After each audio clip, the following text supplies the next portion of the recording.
আমি সুস্মিতা, সুস্মিতার কিচেনে তোমাদের সকলকে স্বাগতম। তো আজকে আমি নিয়ে এসেছি একটা স্ন্যাক্সের রেসিপি। তো এটা হলো আজকে বানাবো আমরা টিক্কা, ফিশ টিক্কা।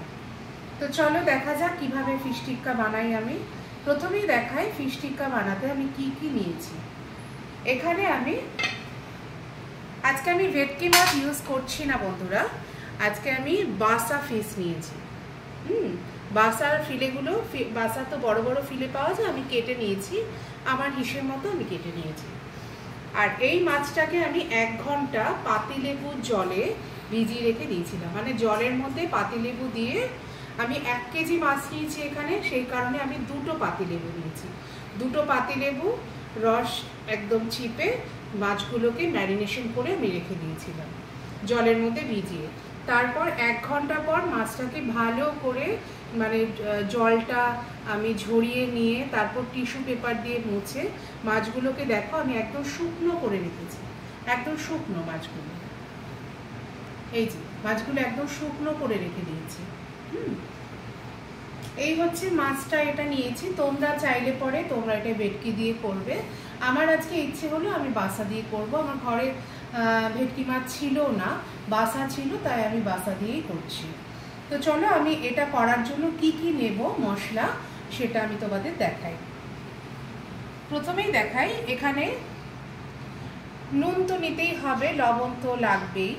আমি একটু লঙ্কার গুঁড়ো নিয়েছি, একটু হলুদ নিয়েছি, অল্প একটু, মানে 2 চিমটে মতো আমি হলুদ ইউজ করেছি এখানে নিয়েছি আমি 1 টেবিল স্পুন, যেহেতু ওটা 1 কিলো মানে মাছটা 1 কিলো আছে, তো সেই কারণে আমি 1 টেবিল স্পুন জিরের গুঁড়ো নিয়েছি, আর 1 টেবিল স্পুন আমি ধনে গুঁড়ো নিয়েছি।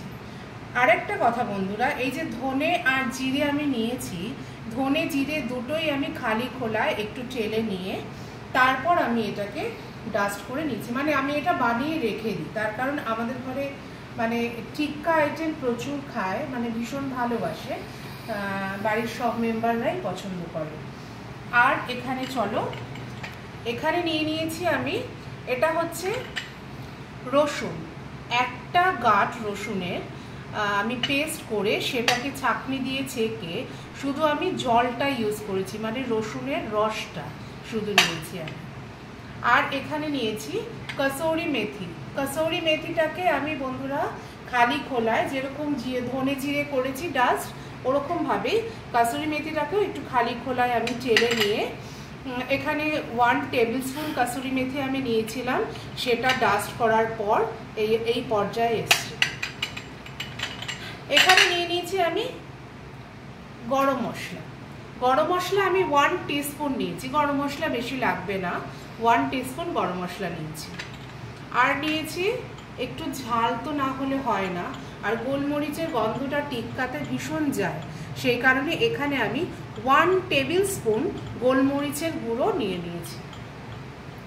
এটা আমার বাড়িতে বানানো গোলমরিচের গুঁড়ো নয় বন্ধুরা, এটা কেনা যে প্যাকেট পাওয়া যায় সেই প্যাকেটেরই গোলমরিচের গুঁড়ো। আর নিয়ে নিয়েছি এখানে চাট মশলা। এখানে আমি 2 টেবিল স্পুন, চাট মশলা নয় আমচুর পাউডার নিয়েছি। তোমরা এর পরিবর্তে চাট মশলাও ইউজ করতে পারো, সেটা বলার জন্য একটু বলার ভুল হলো। আমি চাট মশলা ইউজ করি না, কোনো টিক্কা আইটেমে আমি চাট মশলা ইউজ করি না, আমি আমচুর পাউডার দিয়ে করি এবং আমরা এটা পছন্দ করি। তোমরা চাইলে চাট মশলাও ইউজ করতে পারো। আর এখানে আমি নিয়েছি ধনেপাতা কুচি, একদম ফাইন চপ করে নিয়েছি। দেখো বন্ধুরা, ধনেপাতাটাকে একদম পাতলা পাতলা করে কেটেছি। ধনেপাতার এখন খুব দাম, সেই কারণে ধনেপাতা আমি বেটে নিয়ে নিই, তবে তোমরা ধনেপাতা বেটেও ইউজ করতে পারো এবং বেটেই ইউজ করে, কিন্তু এখন প্রচুর দাম, সত্যি খুব গায়ে লাগে, অনেক ধনেপাতা বাটতে গেলে অনেকটা ধনেপাতা লাগে, তো সেই কারণে আমি ধনেপাতাটা খুব ফাইন চপ করে নিয়েছি। আর নিয়েছি এখানে 3 টেবিল স্পুন মতো আমি নিয়েছি ছোলার ছাতু। কেন কি মাছটা তো সব মশলা দিয়ে বাইন্ডিং করতে হবে, মশলাগুলো না হলে ছেড়ে যাবে, যখনই আমি টিক্কাতে দেব তখনই তো মশলাগুলো ছেড়ে যাবে, তো সেই কারণে বাইন্ডিংয়ের জন্য আমি এখানে 3 টেবিল স্পুন নিয়েছি। তবে তোমরা বুঝে নেবে, তার কারণ হতে পারে আমি এখন মাখার সময় পুরোটা নাও লাগতে পারে, হয়তো একটু থেকে যাবে, তো তোমরা এটা নিজেরা আইডিয়া করে নেবে। আমি এখানে 1 কিলো মাছের জন্য 3 টেবিল স্পুন ছোলার ছাতু নিয়েছি। তো এই চলে গেল মশলা। আর লাগবে হচ্ছে অয়েল। তোমরা অয়েলের বদলে বাটার ইউজ করতে পারো, তবে আমরা বাটার ইউজ করি না, আমি করি না, কারণ আমাদের বাড়িতে সবাই অলিভ অয়েল চলে, তো আমি এখানে অলিভ অয়েল নিয়েছি, আমি অলিভ অয়েলই ইউজ করবো। তোমরা চাইলে বাটার ইউজ করতে পারো বা সাদা তেলও ইউজ করতে পারো, তাতে টেস্টের কোনো হেরফের হয় না। তবে বাটার দিয়ে খুব দুর্দান্ত স্বাদ হয় ঠিকই, কিন্তু আমি বাটারটা ইউজ করি না, খুব একটা পছন্দ করে না যেহেতু, সেই কারণে আমি অলিভ অয়েল দিয়েই করবো রান্নাটা। তো চলো বন্ধুরা, রান্নাটা শুরু করা যাক। প্রথমেই আমি মাছটাকে মাখবো।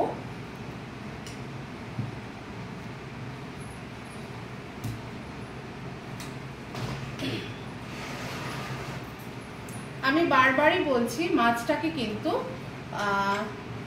1 ঘন্টা পুরো রাখতে হবে পাতিলেবু জলে ভিজিয়ে, ঠিক আছে?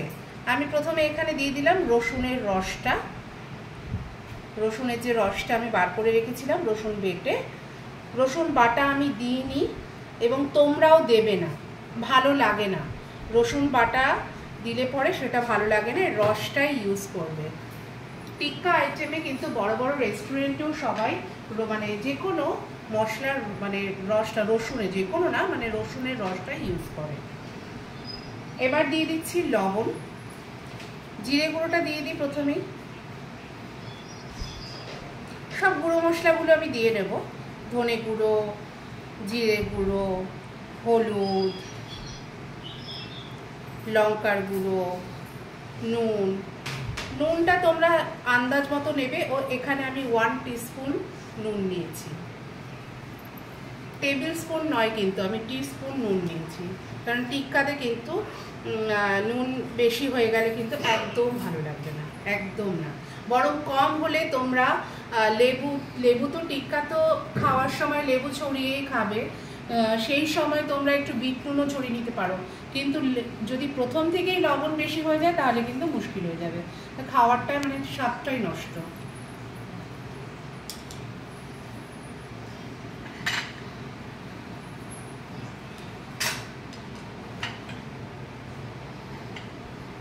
এবার আমি দিয়ে দিচ্ছি আমচুর পাউডারটা, আমচুর পাউডার আমি পুরোটা দেব।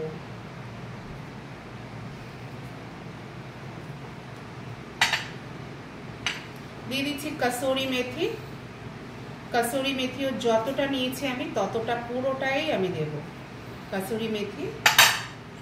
দিয়ে দিচ্ছি গরম মশলা গুঁড়ো, এটা আমার বাড়িতে বানানো গরম মশলা বন্ধুরা, এটা আমি বানিয়ে রেখে দিই একেবারে গরম মশলাটা। দিয়ে দিচ্ছি গোলমরিচের গুঁড়ো, আমরা যেহেতু একটু ঝাল খাই সেই কারণে একটু বেশি গোলমরিচের গুঁড়ো দিচ্ছি, তোমরা কিন্তু ব্যালেন্স করে দেবে।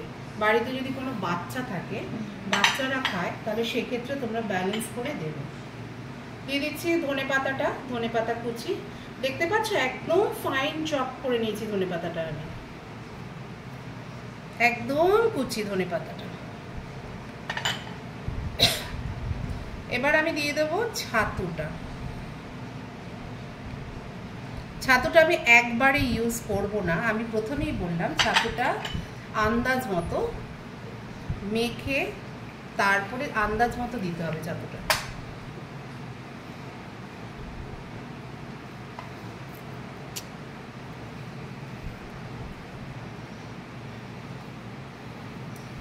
এই মানে এই রেসিপিটা তোমরা চাইলে পরে আগের দিন, ধরো তোমাদের গেস্ট আসবে পরের দিন, আগের দিনও বানিয়ে মানে ম্যারিনেশন করে ডাব্বায় রেখে দেবে, হ্যাঁ, তারপরে গেস্ট আসলে পরে সঙ্গে সঙ্গে টিক্কাটা বানিয়ে দেবে, তাতেও কোনো অসুবিধা হয় না। এটা 24 আওয়ার্স এরকম মাখানো ম্যারিনেশন অবস্থায় ভালোই থাকে।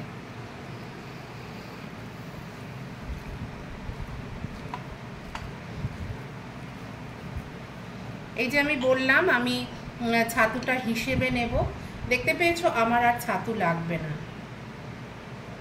এখানে আমি 1 টেবিল স্পুন মতো অয়েল নিয়ে নিচ্ছি। আমার তো হিসাব আছেই, একটা আন্দাজ আছেই যে 1 টেবিল স্পুন কতটা পড়লে হয়, কেন এটাতে আমি রান্না করে মানে অভ্যেস, চার যেটা সবারই নিশ্চয়ই এরকমই অভ্যেস আছে, মোটামুটি একটু চোখের আন্দাজ আছে সবারই যারাই রান্না করো রেগুলার।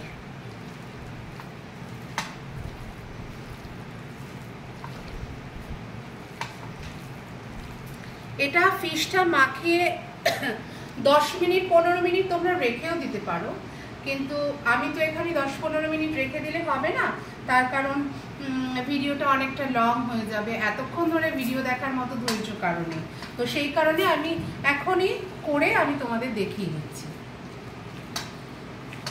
এতেও কোনো অসুবিধা হয় না, তোমরা মেখে যদি সঙ্গে সঙ্গেও টিক্কাটা করো সেক্ষেত্রেও কিন্তু কোনো রকম কোনো অসুবিধা হয় না, টিক্কাটা সেমই হবে, একই টেস্ট হয়। শুধু মাখানোটা দেখবে যেন মশলাগুলো ভীষণ ভালো করে ঢোকে।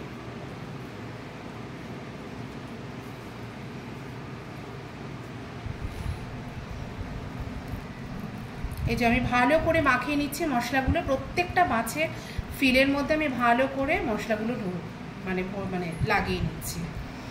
আর এটা তোমরা ফিশ টিক্কাটা সবসময় চেষ্টা করবে মাছের যে মোটা সাইডটা হয় না, যে মোটা দিকটা হয় সেই পোর্শনটা ইউজ করতে, কারণ বাসা বা ভেটকি দুটো মাছই ভীষণ নরম হয়, পাতলা সাইড যেগুলো থাকে না ওগুলো ফিশ ফ্রাই করতে সুবিধা, কিন্তু টিক্কা করতে সবসময় যে ভারী দিকটা থাকে যেটা মাছের, সেই দিকটা সেই অংশটা ইউজ করলে বেশি ভালো হয়।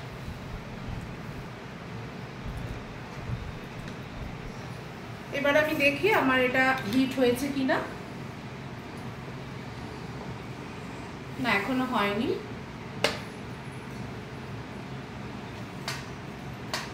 যতক্ষণ না হচ্ছে ততক্ষণ আমি মাখাতে থাকি, যত মাছের মধ্যে মশলা ঢুকবে তত টেস্ট হবে, তত টেস্টটা ভালো হবে।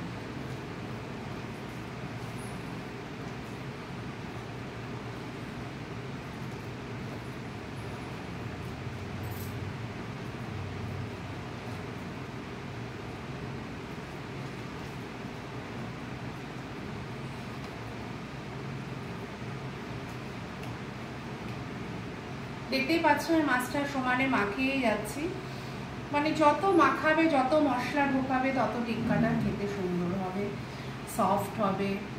এমনিতেই বাসা ফিশ বা ভেটকি যেটা বলো, যে মানে যেটা আছে যেটা দিয়ে হয় সেগুলো নরমই হয়, বেশিক্ষণ সময় লাগে না, ঝটফট হয়ে যায় রান্না।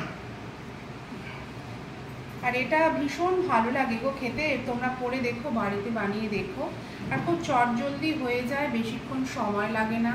যদি একটুখানি সময় নিয়ে মানে মাছটাকে একটু আগে কাজের ফাঁকে ম্যারিনেশন করে তোমরা রেখে দিলে, তারপরে মশলা মাখিয়ে খাওয়ার সময় টিক্কাগুলো গরম গরম করে নিলে, তাহলে পরে এবারে খুব একটা হ্যাপা নয় এটা রান্না করতে, এটা বানাতে। আমি একটু হাতটা ধুয়ে নিই।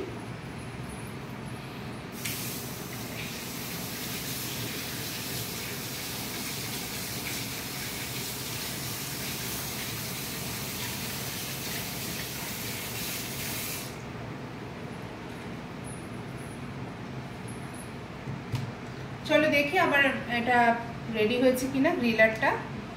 হ্যাঁ, গ্রিলারটা গরম হয়ে এসছে, আমি এখনই দেবো। তবে দেওয়ার আগে আমি বলছি তোমরা সবসময় এর মধ্যে একটু অয়েল ব্রাশ করে নেবে, না হলে পরে কিন্তু মানে মাছটা লেগে গেলেও লেগে যেতে পারে। আমার অয়েল ব্রাশ করার প্রয়োজন নেই, কারণ আমার হ্যাবিট আছে এরকমভাবে করার, তো সেই কারণে আমি একটু অয়েল দিয়ে নিচ্ছি, অল্প একটু অয়েল জাস্ট ছড়িয়ে নিলাম। এবার আমি টিক্কাগুলো দিয়ে দেবো। একটুখানি অয়েলটা গরম হোক, নাহলে কাঁচা অয়েলের মধ্যে দিলে মাছটা তো একদম লেগে উঠবে, তো সেই কারণে একটুখানি গরম হোক।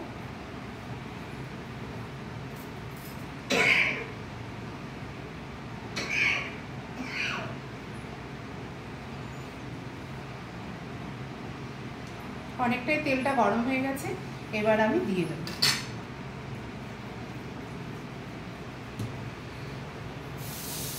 এই যে মাছগুলো দিয়ে দিলাম, এরকম একটা একটা করে মাছগুলো সাজিয়ে দেবো আমি।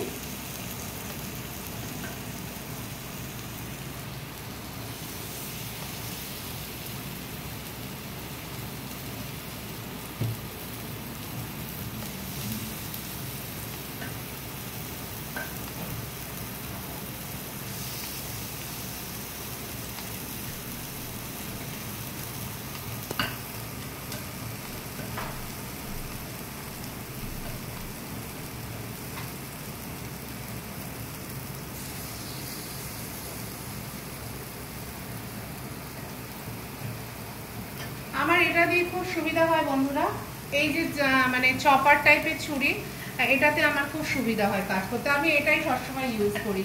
দেখো আমি চিমটেও নিয়েছি, কিন্তু আমার যেন মনে হয় ওটাই আমার ঠিক, তবে চেষ্টা করবো চিমটে দিয়ে। চিমটেতে আমার বারবার মনে হয় যেন হাত ফসকে যায় চিমটেতে।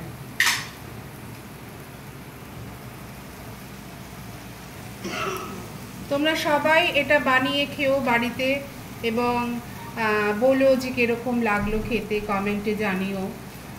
আমি খুব আশা করি তোমরা আমাকে কমেন্ট করে জানাবে।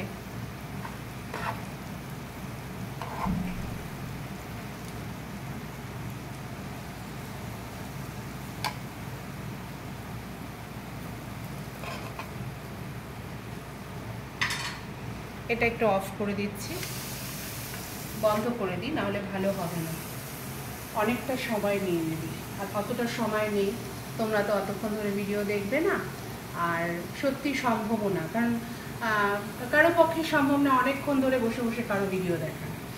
তো যাই হোক, এই হচ্ছে আজকে এই রেসিপিটাই নিয়ে এসেছিলাম।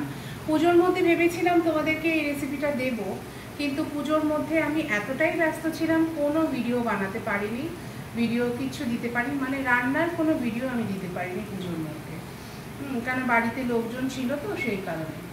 আর এখন মনে হলো একটু অবসর আছে, আজকে তোমাদেরকে একটা রেসিপি দিই, তো সেই কারণে আমি ঠিক করলাম যে আজকেই আমি ভিডিওটা বানাবো। তো যাই হোক, পুজো তোমাদের কেমন কাটলো সবার জানিও, কমেন্টে জানিও। সবার নিশ্চয়ই ভালো কেটেছে পুজো। এখন তো আর কোনো ফেস্টিভ্যাল নেই, সব ফেস্টিভ্যাল শেষ, এখন শুধু বাকি আছে জগদ্ধাত্রী পুজো। জগদ্ধাত্রী পুজোটা হয়ে গেলেই ব্যাস। তবে এখন মানে আমাদের বাঙালিদের হয়েছে কি, আমরা সবার ফেস্টিভ্যালে কিন্তু মাতামাতি করি। যেরকম ক্রিসমাস তো আমাদের নয়, অথচ আমরা ক্রিসমাসে ভীষণ, মানে এখন তো মনে হয় এখনকার ছেলেমেয়েরা দুর্গাপুজোর থেকে ক্রিসমাস 31 এগুলোতে বেশি এনজয় করে। তো সেই কারণে ফেস্টিভ্যাল বাকি আছে, তবে উল্লেখযোগ্য যেগুলো আমাদের বাঙালির শ্রেষ্ঠ উৎসব সেগুলো তো সব শেষ হয়ে গেল, শুধু বাকি আছে জগদ্ধাত্রী পুজোটা। তো যাই হোক, দেখা যাক কতদূর হলো এটা।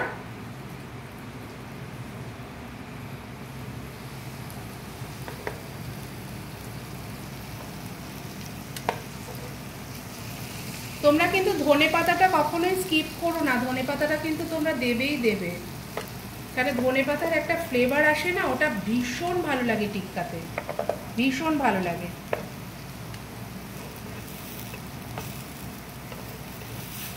দেখো রেস্টুরেন্টে কিভাবে টিক্কা বানায় আমি জানি না, তবে এটা আমার সম্পূর্ণ নিজস্ব রেসিপি।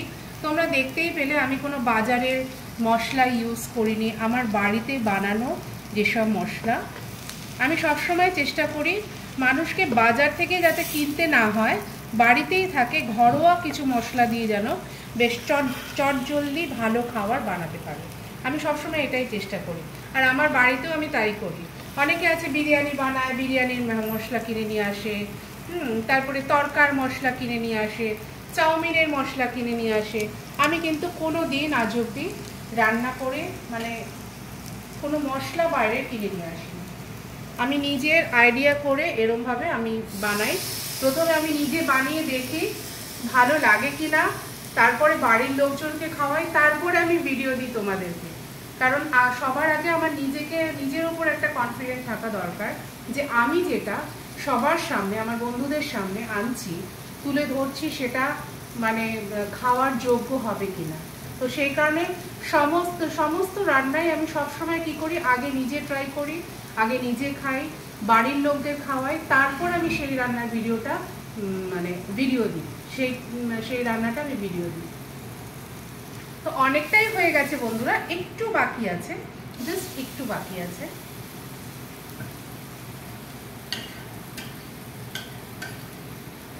আরেকটা কথা, সেটা হলো যে মাছটা যদি তোমরা 1 কিলোর কম নাও, সেক্ষেত্রে কিন্তু মশলাগুলো ব্যালেন্স করেই দেবে।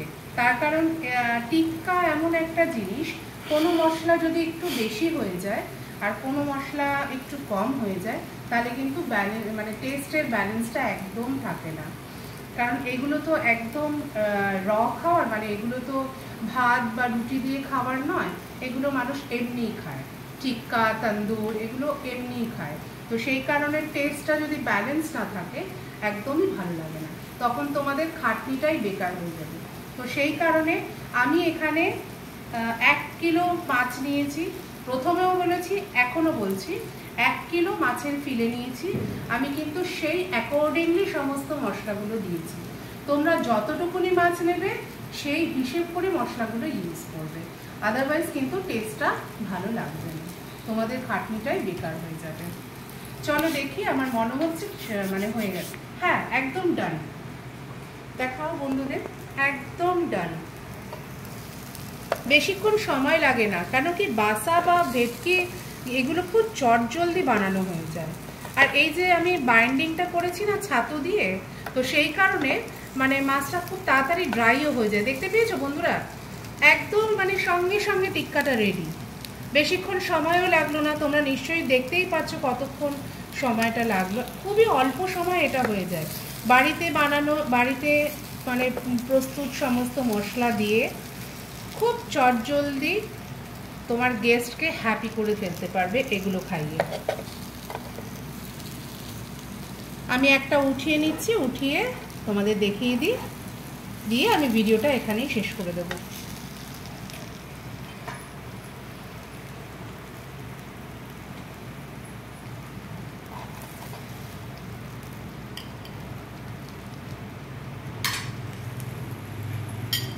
এই দেখো বন্ধুরা, এই যে টেক্সচারটা এরকম অসাধারণ হয় খেতে, অসাধারণ, জাস্ট অসাধারণ। তোমরা চাইলে পাশে একটু কাসর দিয়েও নিয়ে নিতে পারো। যদি মনে করো যে না রাত্রিবেলা কেউ খাচ্ছ, লেবু দিয়ে খাবো না, রাত্রিবেলা অনেকে পাতি লেবু খেতে চায় না, পাশে একটু কাসন্দি নিয়ে নিতে পারো। কিন্তু স্যালাডটা কিন্তু রাখবে, আর স্যালাডে কিন্তু পেঁয়াজটা মাস্ট। দুর্দান্ত একটা রেসিপি দিলাম বন্ধুরা, তোমরা বাড়িতে অবশ্যই করে খাবে এবং আমাকে কমেন্টে জানাবে কিরকম লাগলো বা কিরকম হয়েছে। আজকের মতো এখানেই, টাটা।